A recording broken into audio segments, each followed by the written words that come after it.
Là-bas, dans l'un des donjons, un rang S pour être précis, notre MC, Shu-Ming, termine l'antre de la mort, connu comme le donjon le plus ancien et le premier de rang S à apparaître dans leur monde. Il finit par apparaître, l'air épuisé et fatigué après avoir massacré les bêtes aberrantes de niveau divin. Mais à sa grande surprise, il voit le groupe de guerriers le fixer comme une proie, exigeant qu'il leur remette l'artefact qu'il a obtenu dans le donjon. Bien qu'ils sachent qu'il est le dieu du massacre, ils lui disent avec assurance de se préparer à mourir. Shu-Ming apprend que tout a été orchestré par Zhang Xuan, son soi-disant ami avec qui il fait équipe depuis le réveil. Maintenant, Zhang Xuan prévoit de dépouiller Shu-Ming de ses pouvoirs. Shu-Ming se met en colère contre lui et se prépare à l'affrontement en disant à Zhang Xuan et ses hommes de venir chercher l'artefact, l'anneau divin de la défiance.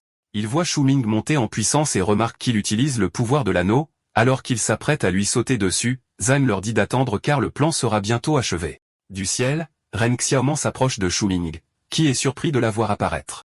Elle le serre dans ses bras et lui dit qu'elle a entendu dire qu'on complotait contre lui, alors elle est venue l'aider. Shu-Ming lui assure qu'il n'y a pas besoin de s'inquiéter. Après tout, il a l'artefact divin, donc ils ne font pas le poids contre lui.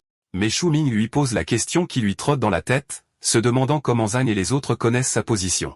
Et à sa grande surprise, Ren le poignarde dans le ventre avant de l'informer que c'est elle qui leur a dit. Horrifié et surpris, Shu-Ming lui demande pourquoi elle cesse de retourner contre lui, mais Ren active un sort, et Zhang crie joyeusement que le plan est achevé. Il lui dit d'activer la formation de prison, et immédiatement, Ren court à ses côtés tandis que des chaînes sortent de la blessure de Shu-Ming. Sur place, Shu-Ming réalise que Ren l'a trahi il y a longtemps et s'est associé à Zhang juste pour ce moment afin de récupérer l'artefact. Shu-Ming les maudit après avoir vu qu'il n'a été utilisé que comme un outil pour leur profit, et immédiatement, il le charge pour se débarrasser de lui et mettre la main sur l'artefact. De nulle part, des squelettes apparaissent, et une femme nommée Jiyao crie aux guerriers de s'arrêter. Les squelettes bloquent les attaques pendant que Jiyao dit à Shu-Ming de ne pas abandonner. Zhang voit Yao et lui dit qu'elle cherche la mort car personne ne peut les sauver du nombre de maîtres parmi les guerriers qui leur feront face. Alors que l'opposition déchaîne ses attaques, Zhang sort sa lame et tranche Yao. Shu-Ming hurle en voyant Yao tomber, et juste au moment où Zhang s'approche de lui pour l'abattre, Shu-Ming attrape les chaînes en serrant les dents de douleur, et il les brise avec force. Les autres témoins sont stupéfaits de voir Shu-Ming utiliser une technique de niveau divin, ce qui n'a été possible que grâce à l'artefact. Shu-Ming se précipite vers Yao et lui demande pourquoi elle est venue malgré le nombre de fois où il l'a laissé tomber. Elle tend faiblement la main vers son visage et lui dit que s'il doit mourir, alors elle mourra avec lui. Ému, Shu-Ming la soulève et déclare avec colère à tous ceux qui regardent qu'il jure sur son titre de dieu du massacre de chasser et de tuer chacun d'entre eux s'il renaît un jour. Il voit Shu-Ming reculer vers l'antre de la mort et se précipite avec inquiétude pour l'empêcher d'emporter l'artefact, mais Shu-Ming sort l'anneau et le lance tout en sautant dans le donjon avec Yao.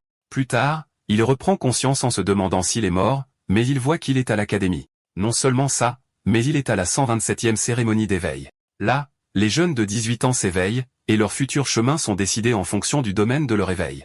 Shu-Ming regarde autour de lui et se souvient avoir revécu un tel événement. Il confirme que tout est réel et réalise qu'il a régressé à l'époque où il avait 18 ans. Il voit que les personnes appelées pour faire vérifier leurs capacités sont exactement comme cela s'était produit, ce qui signifie aucune déviation par rapport à la façon dont les choses étaient. Il sourit joyeusement en apprenant qu'il est né de nouveau, et le souvenir de la trahison de son ami défile devant ses yeux. Soudain, Zhang s'éveille avec succès en tant que guerrier au marteau magique. Les étudiants l'acclament après avoir vu que son attribut inné est de niveau 8 étoiles. Pendant que les autres l'admirent, lui et son milieu familial, Shu-Ming lance des regards noirs à Zhang. Soudain, Yao apparaît et dit à Shu-Ming qu'elle le cherchait. Il la regarde avec surprise, et elle se demande si elle a quelque chose sur le visage. Shu-Ming lui dit alors qu'il la félicite d'avance. Alors qu'elle se demande ce qu'il voulait dire, Shu-Ming se dit qu'il est heureux de la voir. L'annonceur appelle ensuite Yao, et quand elle touche la stèle céleste, il réalise tous qu'elle a éveillé une profession cachée tout comme Zhang, mais cette fois-ci, c'est nécromancien avec un niveau de 7 étoiles. Tout le monde est choqué que leur promotion ait 2 éveillés à profession cachée, ce qui semble excessif. Enfin, Shu-Ming est appelé pour toucher la stèle céleste. Alors qu'il s'y rend, ses camarades écartent la possibilité qu'il soit le 3e éveillé professionnel simplement parce qu'il est orphelin. Dans le pays connu sous le nom des Étoiles Bleues, après la première vague d'éveillés il y a des décennies, les gens ont commencé à s'éveiller à 18 ans en participant à une cérémonie d'éveil. Les éveillés sont connus comme l'élite qui a le pouvoir de contourner les règles de la nation et d'amasser des richesses, mais ils doivent affronter des bêtes féroces, des donjons terrifiants. Et avec tous les inconvénients de l'éveil, Shu-Ming dans sa vie passée, qui était un orphelin dépendant des aides et des bourses, s'est éveillé avec d'incroyables attributs innés de niveau stellaire, la profession légendaire, le dieu du massacre. Actuellement, Shu-Ming se tient devant la stèle avec l'espoir d'éclairer tout le monde une fois de plus sur sa capacité. Mais quand il touche la stèle, elle fluctue si fortement que tout le monde se demande si c'est la naissance d'une profession de rang 9 étoiles. Mais à la surprise de tous, y compris de Shu Ming, l'anneau de la défiance apparaît de la stèle. Il le saisit et voit que l'artefact a voyagé dans le temps pour le retrouver. Dès qu'il touche l'anneau, une fenêtre de statue apparaît et le classe comme le plus fort des tueurs de bêtes, sa profession mythique, le dieu de l'épée. Les annonceurs et tout le monde autour sont surpris par le phénomène de fluctuation, et ils se demandent quelle profession Shu Ming obtient. Zhang Xuan, de son côté, se demande pourquoi Shu Ming ne bouge pas. Pendant ce temps, Shu Ming regarde la fenêtre pop-up et se demande pourquoi sa profession est passée de dieu du massacre à dieu de l'épée. Il scannait son empreinte digitale, et son talent d'or est la sublimation de toute chose. Il parcourt les statistiques et se rend compte que son niveau sera plus élevé que celui de sa vie passée. Il ouvre son ensemble de compétences et voit qu'il n'y a rien. Mais alors qu'il essaie frénétiquement de faire fonctionner la fenêtre de statut, les autres se demandent ce qui lui prend autant de temps. Le système finit par lui répondre et scanner l'anneau de la défiance. Et après l'avoir identifié, une lumière vive jaillit de la scène et monte droit dans les airs. Tout le monde regarde en l'air et voit que Shu Ming est de niveau 10 étoiles. Malheureusement, on lui attribue la profession de contrôleur d'épée. Tout le monde est choqué par son niveau, et il se demande s'ils ont 3 étudiants avec des professions cachées. Le problème est que contrôleur d'épée n'est pas une profession de haut rang, donc le niveau 10 étoiles semble être un fort potentiel pour une profession de bas grade. Quand Shu Ming revient, ses camarades ricanent et notent que Shu Ming devra cultiver 2 fois plus que les autres pour obtenir des points équivalents. Ils le méprisent et notent que le maximum qu'il obtiendra de cette profession est d'agir comme soutien au combat. Malgré toutes leurs remarques sadiques, Yao félicite joyeusement Shu Ming et le qualifie d'incroyable pour son talent de 10 étoiles. Elle croit qu'il n'aura aucun problème à devenir plus fort dans sa profession. Shu Ming la remercie de l'avoir encouragée et se confie à elle en disant que la réaction de tout le monde était ce qu'il voulait. Elle ne comprend pas ce qu'il veut dire, mais dès que Ren est appelé sur scène pour vérifier sa profession, tous les garçons se mettent à l'acclamer. Yao admire Ren et parle du fait que Ren est la beauté de leur école. Comme les autres, tout le monde anticipe sa nouvelle profession. Mais à la surprise de Yao, Shu Ming s'en va et lui dit qu'il n'est pas intéressé. Ce qui hante Shu Ming, c'est le fait que Ren ait utilisé son talent et les trahit sans hésitation. En s'éloignant, il se dit qu'il aura sa vengeance. Dans les rues, Shu Ming voit qu'il n'y a aucun changement dans l'environnement tel qu'il s'en souvient, la seule exception étant sa nouvelle profession. Shu Ming vérifie sa fenêtre de statut et voit sa compétence de dissimulation, l'une des 4 compétences de sa vie précédente disponible dans son arsenal. La fenêtre de statut ajoute ses anciennes compétences au catalogue et lui montre qu'il est au tout premier niveau. Shu Ming prévoit de cacher le plus possible de choses sur lui-même pour éviter d'être utilisé comme dans sa vie passée. D'après la façon dont les choses se sont déroulées dans le passé, il s'attend à ce qu'un défi de donjon pour novices apparaisse le lendemain. Sachant très bien que ce sera une partie de plaisir pour lui, Shu Ming réalise qu'il doit vaincre un boss particulier pendant cet événement, et pour cela, il aura besoin d'un bon équipement. Pendant ce temps, Ren est avec Zhang dans une suite d'hôtels, et elle le traite de coquin pour l'avoir fait venir juste après la fin de la cérémonie d'éveil. Il est furieux en entendant parler de la cérémonie car Shu Ming lui a volé l'attention de tout le monde à cause de son niveau d'étoile. Ren calme rapidement Zhang puis lui dit que Shu Ming leur sera utile à l'avenir, grâce à ses statistiques élevées. Elle montre son téléphone à Zhang pour prouver que Shu Ming l'aimait bien, alors elle tape un message qu'elle prévoit d'envoyer à Shu Ming pour qu'il travaille avec elle. Shu Ming, de son côté, arrive au magasin d'équipement de la ville, et il voit des étudiants des écoles voisines inspecter l'endroit, ce qui signifie qu'eux aussi ont terminé leur cérémonie d'éveil. Shu Ming regarde autour de lui et voit un groupe d'étudiants parler d'une épée glaciale du tyran, une arme très chère de grade diamant qui peut geler les monstres. En les dépassant, Shu Ming sourit en remarquant que l'épée est en fait une fausse, ce qui est dû à ce qui s'est passé dans sa vie antérieure. Soudain, Jeanne Lan du conglomérat Zhang apparaît et se présente à lui comme une employée qui le connaît. Incapable de se souvenir de son visage, Shu Ming lui dit qu'il ne la connaît pas, mais ce n'est pas grave car elle veut qu'il aide sa sœur, Zhang Yanqing, dans le prochain donjon des novices. À la surprise de Lan, Shu Ming refuse, mais elle lui rappelle qu'il est pauvre et qu'elle paiera volontiers tout équipement qu'il achètera. En entendant cela, Shu Ming désigne une épée du ciel glacial qui vaut 1 million de pièces d'ave, et Lan lui dit qu'il lui complique les choses. Elle lui demande s'il pense valoir cette somme, mais il lui rappelle que c'est elle qui a dit qu'elle accéderait à sa demande.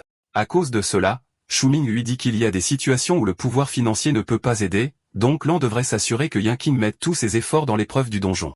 Le garde de Lan est sur le point de réagir, mais elle l'arrête et part avec lui. Tout le monde autour est choqué que Shu Ming ait joué un tel caïd. Shu Ming reçoit soudainement un message de Ren, qui lui dit qu'elle a changé Davis à son sujet et aimerait le rencontrer sur le toit. Il voit que les choses progressent toujours comme par le passé, alors il accepte son invitation. Après cela, il se rend dans une autre section du magasin où l'on vend des pierres d'épée. En réalité, il est très rare que les pierres d'épée se transforment en armes classées, car la plupart des pierres d'épée sont des rebuts.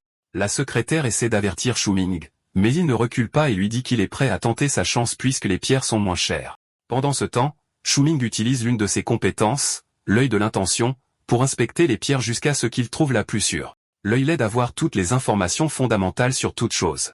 Avec cela, il sélectionne la matière première et l'achète pour une bouchée de pain, 50 pièces d'ave.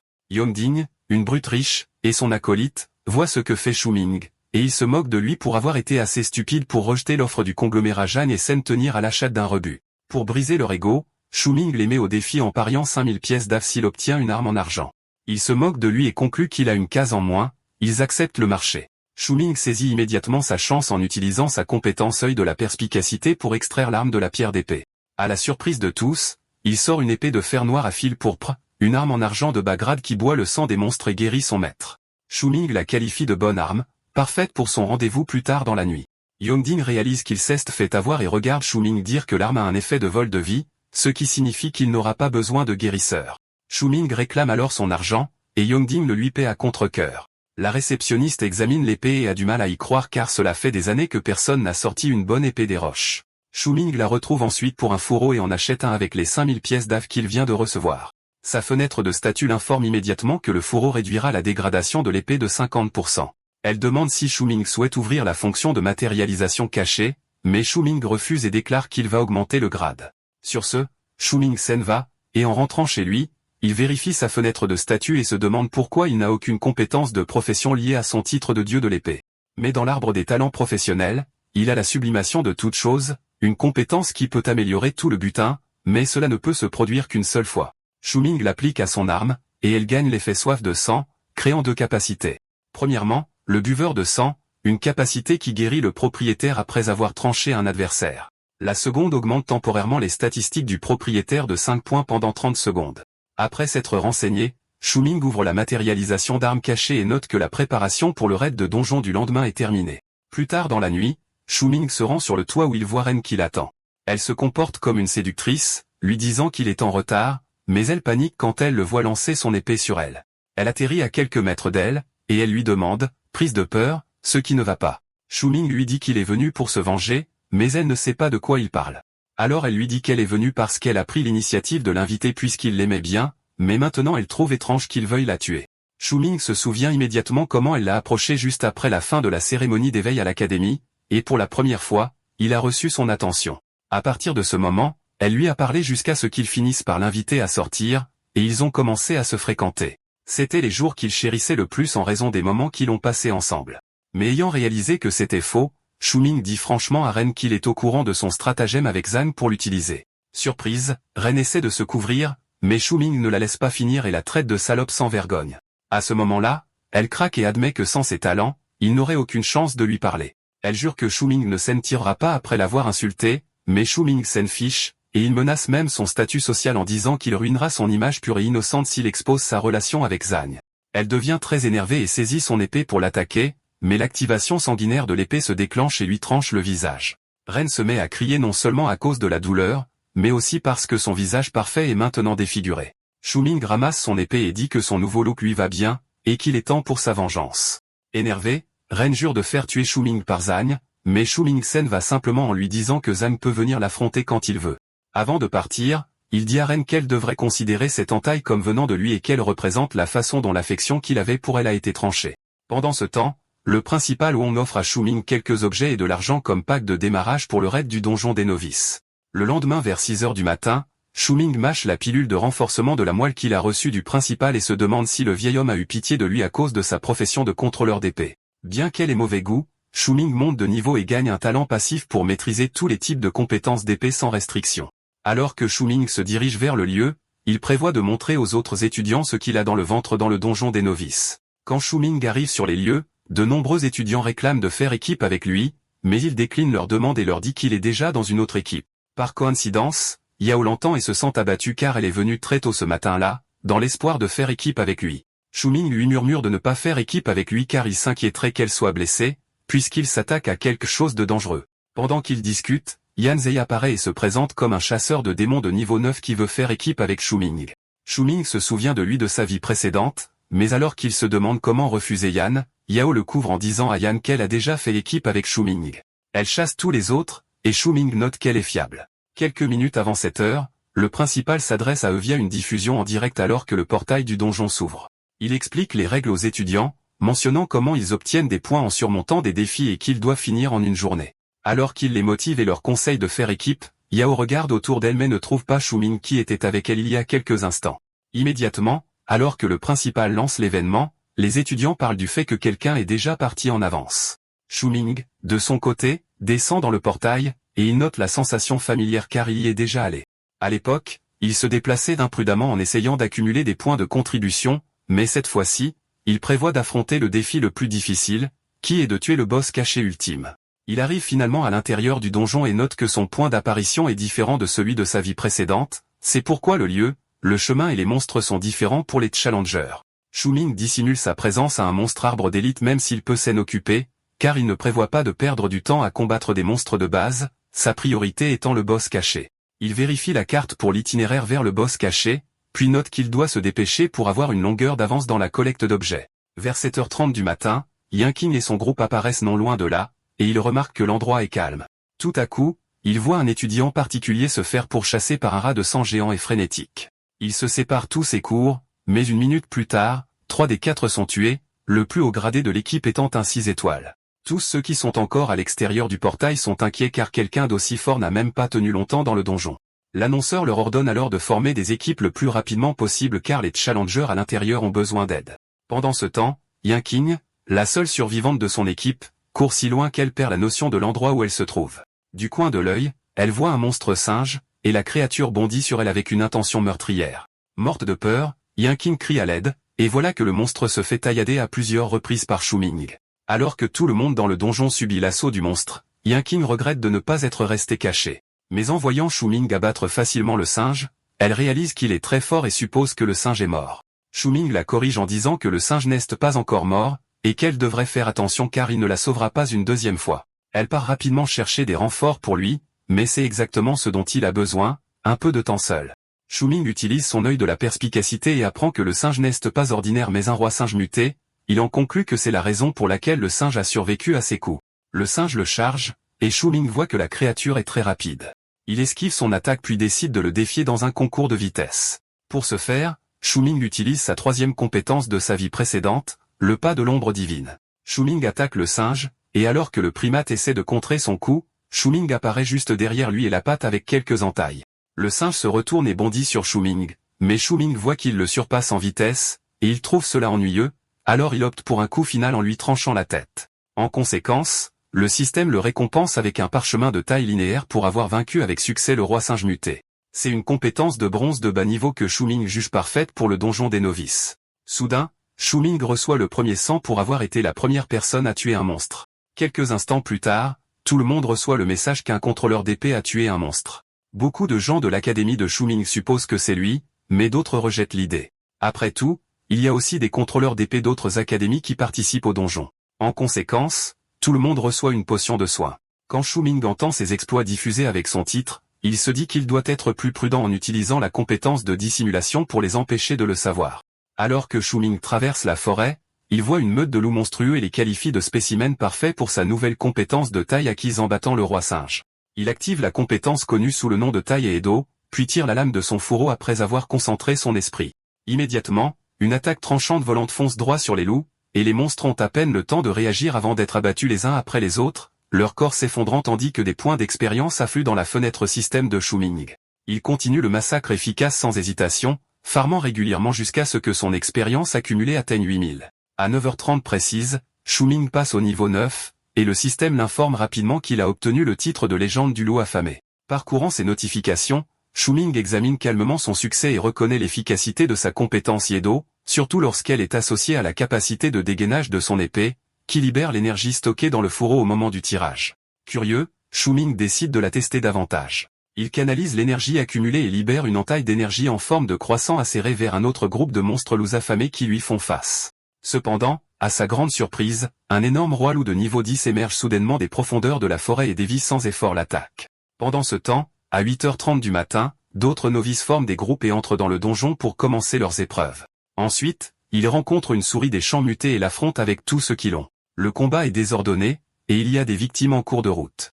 Mais après une lutte acharnée, la créature finit par tomber. Enthousiastes, les Bleus applaudissent en recevant des points d'expérience et célèbrent la défaite d'un monstre spécial. Sur la lancée de leur victoire, ils décident qu'ils ne peuvent pas se permettre de prendre du retard sur le joueur qui a versé le premier sang et leur a envoyé des potions plus tôt.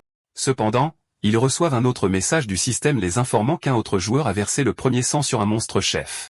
Étonnamment, le joueur est un pêcheur de niveau 9 qui obtient le titre de chef des chefs avec cet exploit. Un malaise se propage dans le groupe, et il se demande si la profession qu'il avait autrefois rejetée pourrait en fait être terriblement puissante. 10 minutes plus tôt, Shu-Ming grignote régulièrement les PV du roi loup, ses mouvements sont précis et contrôlés. De son point de vue, la bête n'a rien d'extraordinaire. D'un dernier coup, il l'abat et remarque calmement qu'elle ne fait pas le poids face à un réincarné comme lui. Suite à cela, le système félicite Shu-Ming pour avoir vaincu le roi loup à dos argenté et énumère ses récompenses. Il gagne 500 points d'expérience, passe au niveau 10, et voit la maîtrise de plusieurs compétences augmentées. Le butin du chef déchu apparaît également dans son inventaire. Pendant ce temps, les autres bleus viennent enfin à bout de leurs propres adversaires, et Yongding réalise à quel point il faut d'efforts pour affronter une simple meute de loups affamés. Heureusement, la récompense de titre du donjon, un parchemin d'augmentation d'attaque, est arrivée juste à temps pour les aider pendant le combat. Voyant qu'un pêcheur de niveau 9 a facilement surmonté une telle épreuve, Yongding fulmine et marmonne que le donjon doit se moquer d'eux. Peu de temps après, Yongding jette sa machette de novice pourrie à cause de ses faibles dégâts. Il râle à propos de l'argent qu'il a perdu, sachant qu'il aurait pu acheter une bien meilleure arme. Son larbin essaie de louer la chance de Shu-Ming, mais le mauvais perdant lui crie de se taire, évacuant sa frustration de devoir supporter seul la perte. Il se plaint de sa lente progression et rejette la faute sur les boulets de son groupe. Furieux, il espère rencontrer Shu-Ming dans le donjon pour pouvoir évacuer sa colère en l'envoyant dans l'au-delà. Le larbin essaie de calmer sa colère, et il retourne bientôt farmer des points d'expérience. Ailleurs, Shu-Ming déclenche sa quête de changement de profession principale en atteignant le niveau 10. Le système l'informe que la quête sera sélectionnée au hasard en fonction de sa situation actuelle. Plutôt que d'être anxieux, Shu-Ming est reconnaissant car dans sa vie précédente, il avait déjà quitté le donjon des novices avant d'atteindre le niveau 10, ce qui avait fait évoluer sa quête vers un donjon de rang E qu'il affrontait à ce moment-là. Cependant, il n'avait pas pu terminer la quête et avait dû farmer jusqu'au niveau 15 avant de pouvoir y retourner pour la compléter. Cela a réduit le bénéfice des récompenses qu'il a obtenues, mais il a décidé de changer le résultat dans cette nouvelle vie. Peu après, le système lui assigne une quête, qui est de vaincre le gardien de la grotte du Rocher Rouge, un puissant monstre d'élite. En voyant l'emplacement, Shu-Ming se détend car c'est toujours dans le donjon des novices, et la quête semble gérable. Avec un sourire confiant, il investit ses points accumulés en agilité. Lorsque l'attribut d'agilité dépasse 100, le système le félicite à nouveau et lui accorde une compétence de la profession de dieu de LP appelée maître maréchal de LP. C'est une compétence passive de platine de bas grade qui lui permet d'équiper n'importe quel type d'épée, peu importe les prérequis de niveau. Pendant ce temps, dans la salle de réunion de la première académie de la ville de Xuanjing, un membre du conseil rend compte au principal Wang des données compilées du donjon des Bleus, soulignant particulièrement les meilleurs talents qui se démarquent. Le principal Wang parcourt la liste avant de demander s'il manque des statistiques, car le nom de Shu-Ming est introuvable. Le membre du conseil le rassure calmement en lui disant qu'il ne manque rien et que les informations reflètent toutes les données renvoyées du donjon sans exception. Elle attire ensuite son attention sur le bleu qui a versé le premier sang dans le donjon. En se basant sur le timing et l'anonymat, elle suggère que la personne en question est très probablement Shu-Ming. Le principal Wang s'arrête à cette révélation pour réfléchir à la performance soi-disant décevante de Shu-Ming et remet en question son jugement, car il a donné au jeune homme un pack cadeau de novice, mais il n'est toujours pas dans le top 500. Avant qu'il ne puisse réfléchir davantage, les portes s'ouvrent brusquement, et la vice-maire de la ville de Xuanjing, en rang de ligne, fait irruption dans la salle de réunion. Elle confronte directement le principal Wang, exigeant une explication. Apparemment, il l'avait précédemment informé de l'éveil 10 étoiles de Shu-Ming. Pourtant les données du donjon des Bleus fournies par sa secrétaire ne montrent aucune trace de lui. De son point de vue, la situation n'a que peu ou pas de sens. Le principal Wang tente de la calmer et lui conseille de revoir ses attentes à la baisse car même si Shu-Ming est un talent 10 étoiles, les gens avec sa profession ont généralement une puissance de combat un peu faible en début de partie. Cependant, Randling continue de divaguer et accuse le principal Wang de lui avoir menti juste pour obtenir plus de jetons de qualification du Conseil de la Tour Céleste cette année-là. Implacable, elle désigne ensuite Yan Zei, un talent 9 étoiles actuellement deuxième sur la liste des Bleus, comme le meilleur candidat pour rivaliser avec le génie de la ville voisine, Li Shenguang. Elle suggère également que le fils légitime de la famille Zhang, Zhang Tang, a un autre potentiel puisqu'il a un talent 8 étoiles et une profession cachée sympa. Après avoir analysé ses potentiels, elle décide de donner au principal Wang 2 jetons de qualification, même si chaque école devrait en recevoir un minimum de 3. Elle prétend que c'est parce que l'académie a fait un flop ces 2 dernières années, puis menace de ne lui donner aucune place l'année suivante s'ils sont de nouveau peu performants cette fois-ci. Elle ignore nonchalamment les SI dont il parle et part s'occuper de son emploi du temps chargé. Peu après, le principal Wang regarde les jetons, déçu de ne pas avoir pu obtenir une place supplémentaire grâce au talent de Shu-Ming, mais d'en avoir obtenu une de moins. Il place alors ses espoirs en Shu-Ming et attend avec impatience un meilleur résultat. Pendant ce temps, à l'extérieur de la grotte du Rocher Rouge, Shu-Ming étudie la carte et confirme qu'il a atteint le lieu de la quête. Heureusement, son voyage s'est déroulé sans incident, sans monstre gênant en chemin. Cependant, il n'a jamais exploré cette grotte dans sa vie antérieure, le laissant incertain de ce qui se cache à l'intérieur. Faisant preuve de prudence, il entre avec précaution, mais un gobelin chercheur d'or de niveau 6 apparaît sans prévenir. Réagissant instantanément, Shu-Ming le transforme en chair à pâté avec une précision rapide avant qu'il n'alerte toute la grotte. Malheureusement pour lui, le système l'informe que la vigilance de la grotte des gobelins a été déclenchée. À sa grande surprise, une horde de gobelins apparaît soudainement, et il réalise que la première quête de changement de classe n'est pas si facile que ça. À ce moment, le système lui annonce que tous les gobelins de la grotte vont lancer de féroces attaques contre lui. Vraisemblablement, le mode gobelin déclenché est un mode de vie auto-indulgent qui va à l'encontre de toutes les normes sociales. Sans hésitation, Shu-Ming commence à faucher les gobelins, mais le nombre d'ennemis est écrasant. L'inquiétude le gagne alors qu'il remarque que la durabilité de son arme diminue. Soudain, un gobelin massif tente de l'embusquer par derrière, mais il l'esquive de justesse pour faire face à des volées de flèches coordonnées de plus petits gobelins. Plusieurs flèches les raflent malgré ses parades, confirmant que ces monstres sont bien plus intelligents que prévu. L'assaut continue, grignotant régulièrement ses PV. Shu-Ming calcule son mana restant et réalise qu'à ce stade précoce, il ne pourra pas soutenir un combat prolongé. Face à un SM soutenu par un gobelin d'élite, il abandonne la force brute. Choisissant la flexibilité plutôt que l'orgueil, Shu-Ming se retire dans l'ombre, se préparant à attirer ses ennemis dans des pièges qu'il a lui-même créés. Toujours dans les profondeurs de la grotte du Rocher Rouge, les malheureux gobelins tombent droit dans l'embuscade de Shu-Ming, et il les abat les uns après les autres avec des coups nets et décisifs. Sur ce, Shu-Ming évalue calmement la situation et conclut que tant qu'il contrôle le champ de bataille et maintient une supériorité positionnelle, il peut libérer tout le potentiel de sa compétence en taï-edo. Peu après, il élimine tous les petits gobelins restants, ne laissant que la variante d'élite debout. Pendant ce temps, à l'extérieur de la grotte, plusieurs joueurs débutants traînent près de l'entrée, hésitant à s'aventurer à l'intérieur en raison de sa difficulté. Parmi eux se trouvent les deux malchanceux qui ont perdu un pari d'épée contre Shu-Ming quelques jours plus tôt, Yongding et son larbin.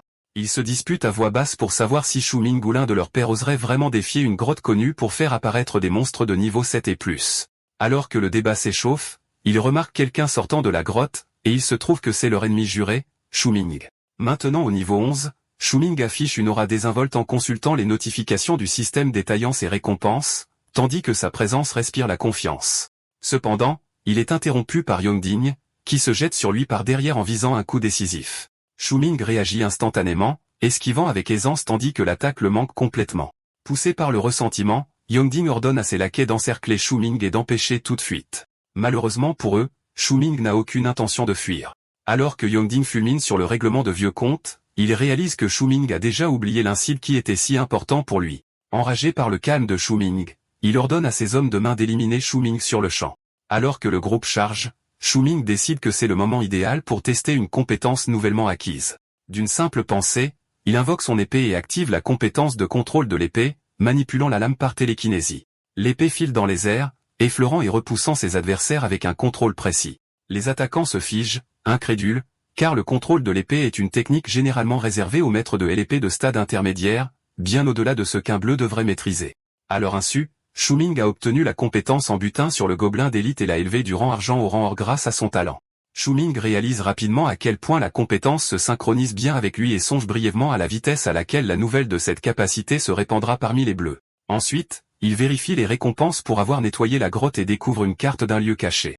La carte dessine un chemin reliant le premier changement de classe à l'étape finale, ce qui éveille sa curiosité. En parcourant la carte, il est surpris de trouver une nouvelle quête liée à la grotte du Rocher Rouge, faisant référence au commerce des gobelins et à leur mode de vie. Ailleurs, à 11h30 précise, une équipe de bleus flamboyantes entièrement féminine élimine efficacement un groupe de monstres de bas niveau. Elles s'enthousiasment et célèbrent leur travail d'équipe avec ferveur, louant leur coordination. Une membre remercie Fanfanzi, un talent éveillé cette étoile, de les avoir portés pendant la rencontre. Pendant que les autres inspectent le butin avec excitation, Fanfanzi se retourne pour vérifier les autres filles de l'équipe et réalise bientôt que quelqu'un manque à l'appel. Elle regarde autour d'elle en essayant de comprendre la situation, mais découvre alors un indice choquant. Alors que Fanfanzi et le reste des filles cherchent des objets, elle remarque soudain la disparition rapide d'une de leurs coéquipières, et commence à s'inquiéter. Les gobelins résident généralement dans des endroits sombres et humides comme des grottes et des tunnels souterrains pour éviter la lumière du soleil. Par conséquent, ils peuvent éviter les prédateurs naturels et cela est également propice aux embuscades et aux activités de pillage. Comme ils vivent en groupe, chaque groupe est généralement dirigé par un chef ou un ancien qui sert de leader à divers titres, notamment guerrier, artisan, chasseur et prêtre, selon la nomination du chef. Pour maintenir la croissance du groupe, les gobelins possèdent un taux de natalité élevé et des capacités de reproduction rapides. Après avoir brièvement appris des choses sur les gobelins et le fait qu'ils essaient parfois de se reproduire avec des femmes humaines, Shu Ming arrive aux coordonnées de la grotte. À sa surprise, la grotte ne semble être nulle part en vue, alors il se demande s'il s'est trompé de coordonnées. En balayant la zone avec son œil de perspicacité, il comprend alors la situation. La grotte rouge se trouve dans une caverne souterraine dont l'entrée est cachée par une épaisse fumée. Quand Shu Ming entre dans la caverne, il arrive dans une zone où il aperçoit des gobelins. Réalisant que toute la colonie se trouve probablement dans la grotte, il comprend que tuer l'un d'entre eux alerterait les autres. Il se cache alors tout en observant la zone à la recherche du trésor. En observant, il trouve le corps d'une étudiante qui a probablement été violée à mort par les gobelins. Il confirme alors que ce qu'il a appris sur ces créatures est vrai. Peu après, il voit une étudiante nommée Zhang Yanqing, qui a dû elle aussi tomber dans le piège de fumée des gobelins. Contrairement à l'autre étudiante, Zhang Yanqing est toujours consciente et essaie de repousser la horde de gobelins qui tentent de s'approcher d'elle. Shu Ming y voit alors l'occasion parfaite de la laisser retenir les gobelins pendant qu'ils volent secrètement le trésor. Alors qu'il se tourne pour partir, il l'entend soudain crier que sa sœur est la vice-directrice du conglomérat Jianglan et qu'elle récompensera quiconque la sauvera. Réalisant que Zhang Yanqing est la sœur de la vice-directrice à qui il a parlé, Shu Ming décide d'intervenir. Alors que les gobelins chargent Zhang Yanqing pour l'attaquer, Shu Ming lance soudainement son arme au milieu d'eux. Il utilise ensuite sa technique de contrôle de l'épée pour la dégainer, créant une lumière immensément puissante appelée entaille Edo. Comme les gobelins sont les ennemis naturels de la lumière, ils fuient immédiatement la scène. Étant donné que Shu Ming n'a tué aucun des gobelins, aucun des autres gobelins de la grotte n'est alerté. Zhang Yanqing remercie Shu Ming de l'avoir sauvé, mais il répond simplement qu'il ne faisait que passer par là. Elle essaie également d'aborder la question de la récompense pour l'avoir sauvé, mais Shu Ming lui dit de se concentrer d'abord sur le fait de sortir vivante de la grotte. Alors qu'il essaie de partir, elle le supplie de ne pas la laisser derrière, mais Shu Ming répond sévèrement qu'elle ne ferait que le ralentir. Il découvre alors soudainement que le trésor est enterré sous l'endroit où ils se tiennent. Après l'avoir déterré, il décide d'utiliser son talent de sublimation pour améliorer la qualité du coffre, le transformant d'un coffre de rang argent en un coffre de loterie de rang or de bas grade. Comme son nom l'indique, un coffre de loterie peut tirer au hasard des objets de haut niveau, des livres de compétences ou de l'équipement avec une forte probabilité. En ouvrant le coffre au trésor, Shu Ming reçoit un ensemble du flux de l'ombre et un parchemin de compétences de guérisseur des âmes de grade platine, ce qui est loin de ce à quoi il s'attendait. Voyant qu'il n'a été récompensé que par un ensemble du flux de l'ombre et un parchemin de compétences de guérisseur des âmes, Shu Ming est déçu car il avait travaillé très dur, s'attendant à une récompense plus généreuse. L'ensemble du flux de l'ombre lui semble assez utile, mais le parchemin de compétences de guérisseur des âmes détonne étrangement car il ne correspond pas du tout à sa profession. Zhang Yanqing remarque qu'il est probablement apparu à cause d'elle. Elle se présente alors comme une guérisseuse des âmes 7 étoiles, prenant Shu Ming complètement par surprise. Shu Ming reçoit alors immédiatement une notification du système indiquant que Zhang Yanqing a maintenant rejoint son équipe. Pendant ce temps, dans un autre endroit du donjon, Jiao tombe par hasard sur les cadavres de ses camarades. Avant qu'elle ne puisse réagir, Li, l'étudiant responsable, la voit et en fait sa prochaine cible, la mettant sur ses gardes. Après un moment, elle prend un peu de distance avec lui, alors elle se dissimule et essaie de s'éclipser secrètement. Elle fait alors accidentellement un grand bruit, alertant Li et le faisant charger sur elle avec une attaque puissante. Grâce à sa rapidité de réaction, elle parvient à esquiver légèrement l'attaque et à reprendre de la distance. Surpris par ses mouvements rapides, Li mentionne qu'il ne s'attendait pas à ce qu'une fille comme elle tienne aussi longtemps contre lui, remarquant que l'Académie de Xuanjing n'est peut-être pas si nulle que ça. Jiao lui demande pourquoi il les tue alors que, d'après son uniforme scolaire, il va clairement dans une école de la ville voisine. Li répond alors que sa quête de premier changement de classe de niveau 10 lui a assigné la tâche de tuer 50 joueurs. Selon lui, comme il serait étrange qu'il se mette soudainement à tuer les gens autour de lui, il a décidé de visiter leur faible école pour rendre justice. Il déclare également que leur académie est à blâmer car c'est elle qui détient le record du plus grand nombre d'étudiants nuls dans plusieurs villes. Soudain, il charge sur elle, mais Jiao essaie de le bloquer avec ses squelettes nécromantiques, qu'il détruit facilement. Il la traite alors de faible en la poursuivant avec une attaque fatale. Juste avant que l'attaque ne l'atteigne, quelqu'un la bloque à leur grande surprise. Yan Zhe se révèle alors avec ses coéquipiers et promet de la protéger. Pendant ce temps, non loin de la grotte rouge, Shu Ming soumet des fragments de trésor au système et reçoit une notification l'informant de l'achèvement de la quête de changement de classe primaire.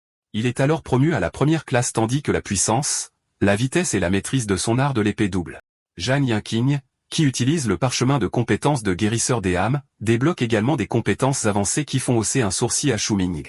Il en conclut alors qu'elle doit avoir une chance infinie. En pensant aux grandes choses qu'il pourrait accomplir avec autant de chance de son côté, il reconsidère ses options et accepte de terminer le donjon avec elle.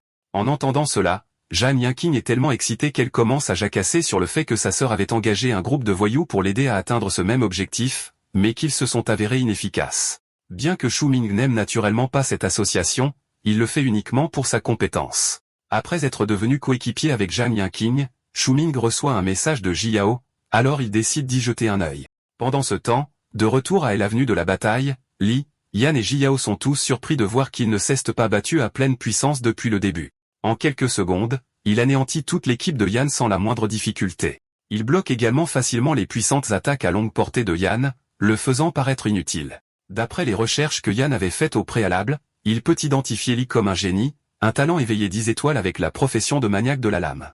Après avoir vaincu tous ces hommes, Li s'approche de lentement, fulminant qu'il n'a pu tuer que 35 personnes et qu'il est encore loin de son objectif. Alors qu'il approche, Yan, qui est un professionnel à distance, remarque qu'il n'a une chance que s'il parvient à prendre de la distance, mais que cela pourrait être difficile pour le moment.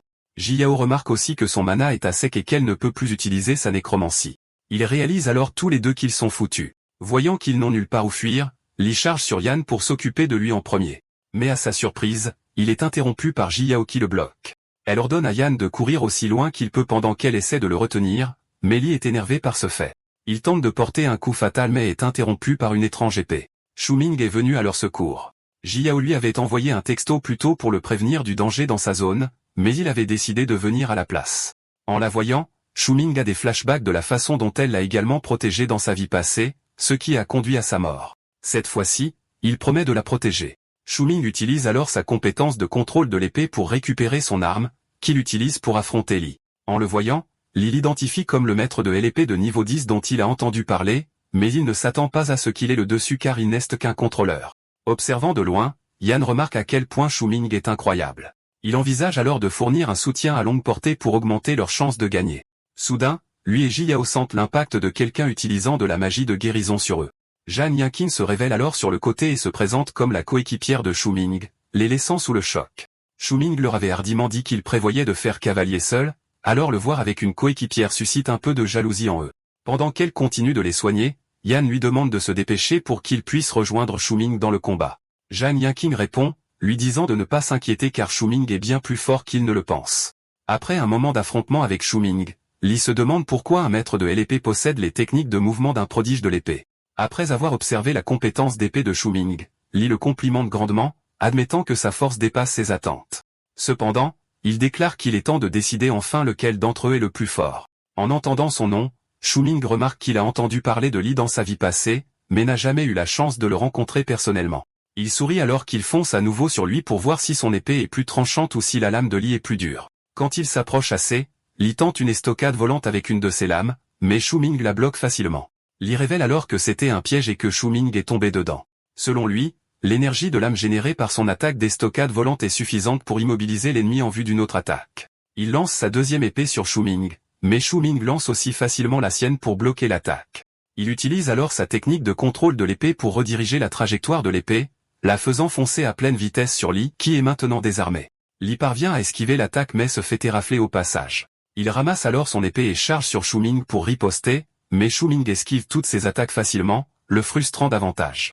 Peu après, Shu Ming reprend le contrôle de son épée tout en essayant de narguer Li. Jan Yanqing, de son côté, termine le processus de guérison, alors Yan et Jiao essaient de se précipiter pour soutenir Shu Ming. À leur grande surprise, quand ils arrivent, ils découvrent qu'il a déjà vaincu Li. Alors que Shu Ming se retourne pour partir, Li se relève et utilise sa dernière énergie pour tenter une attaque mortelle, qui prend Shu Ming complètement au dépourvu. C'est sa compétence la plus puissante, qu'il gardait pour la fin. Elle englobe une attaque de lame rapide de la forêt tropicale, qui déchaîne une série de coups continus dans la zone. Voyant comment la situation s'est retournée, Jiao essaie de se précipiter pour le sauver, mais Yan l'arrête, lui disant qu'elle ne ferait que gâcher sa vie. Pourtant, elle lutte pour se libérer, affirmant que mourir ne la dérange pas tant qu'elle peut sauver Shu Ming. Shu Ming répond alors, lui disant d'écouter Yan et de ne pas s'approcher. D'accord. C'est la fin de l'histoire. Merci d'avoir regardé. À la prochaine.